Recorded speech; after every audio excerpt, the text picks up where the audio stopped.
Good morning. I'm very honored to be here this morning in sunny London. Today I will take 15 minutes just to focus your attention when we talk about employee IAM. I'm not referring to customer IAM here. About the fact that it's difficult to have a single strategy that is applicable to everybody and all situations when you talk about IAM. And when I refer to a single strategy, I also refer to a single software stack and solution set, etc., that is applicable to everybody.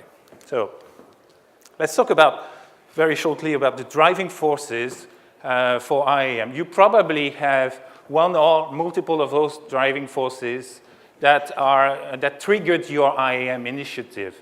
When you look at those forces, you can say that they all come down to two main stakes within your organization. One stake is, how can I improve the performance of my IT operations?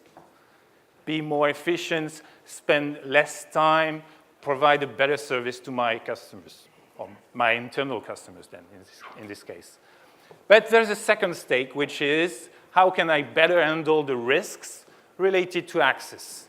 Because we're in a transforming world, we're opening to the cloud, we have multiple collaborations, et cetera, in this digital transformation. Therefore, the risk related to access is even more pregnant than it was before.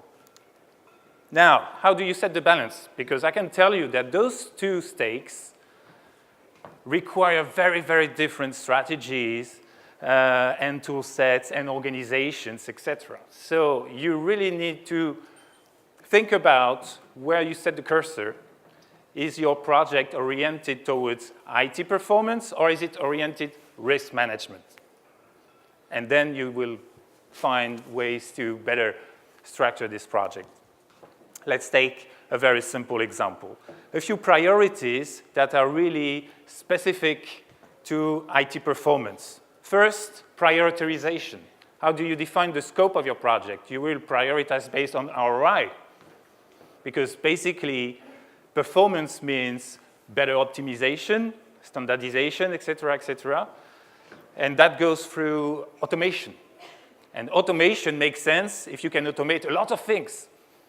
So ROI, hence automation, is more geared at systems that will generate a lot of access, lots of users, lots of authentications, et cetera. It makes no sense to develop a connector to manage 20 users, because it makes it, what is that? Sorry, I didn't do that, I promise. So automation is ROI, and ROI is the core KPI to prioritize your scope in an IAM project that is geared towards IT performance. Similarly, IAM is about managing accounts, groups, all those objects that are the basis of those authentication authorization services from a, let's call it a coarse-grained perspective, from an enterprise directory perspective, from, again, an IAM perspective, when you have to manage access requests and provide access and authenticate people, et cetera.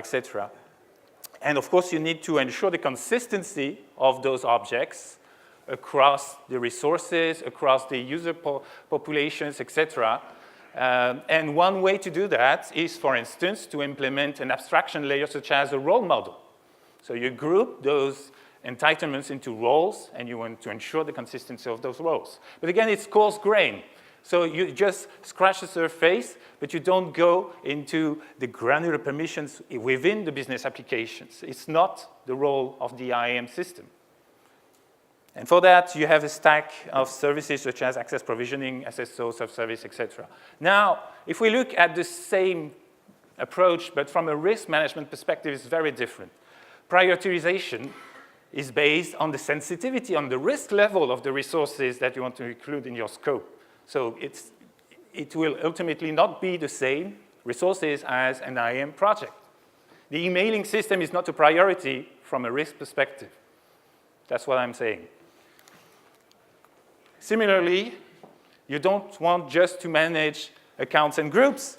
You want to dig into the application and understand in depth what are the business implications of access. What is the user entitled to do from a business perspective? You want to be able to report that to the business user so that they can make informed decisions about the legitimacy of the access. Does that create a toxic combination of permissions? Am I exposing myself to fraud risk, to cybersecurity risk, to compliance risk, or whatever? And you cannot do that just by looking at the roles or the groups. And finally, again, IAM is about standardization, and we're looking at the general case, and we want to automate the general case. Now, from a risk perspective, it's much more interesting to look at the exceptions and manage them.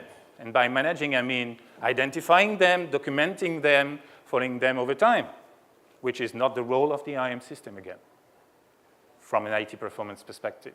So different priorities, different tool sets, and the good news is that those two tool sets exist on the market, and they actually pretty well integrate together.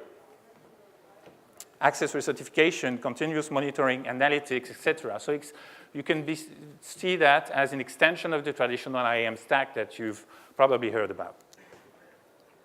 Most IAM projects fail to deliver the expected value on the risk side because you start with a risk management challenge and you select an IAM IT performance stack.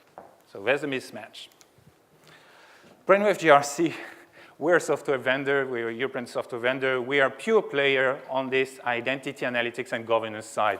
We've deployed the solutions, sorry about that, successfully to a number of global, highly demanding, highly satisfied customers such as Airbus, LVMH, et cetera, we can talk about those use cases during the break if you like.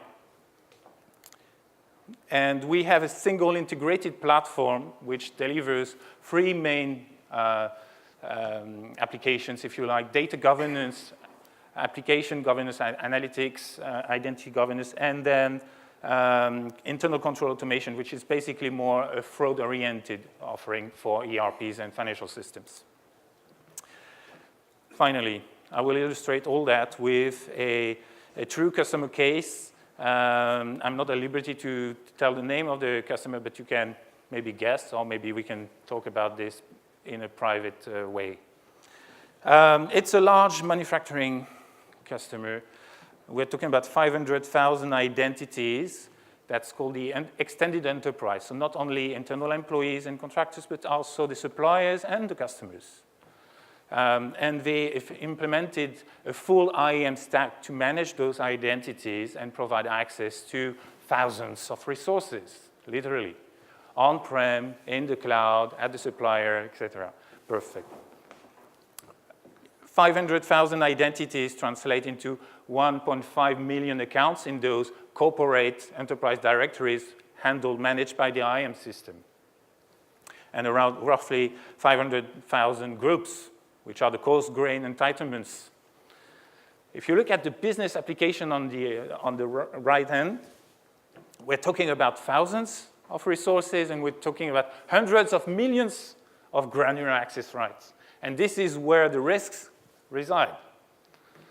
So the scope of the identity governance project is much broader and with much more depth than the IAM project. But that's normal because those are different use case and requirements and expectations.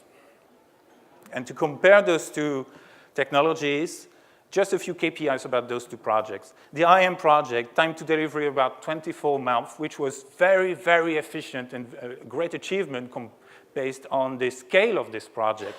Brainwave took 4 months.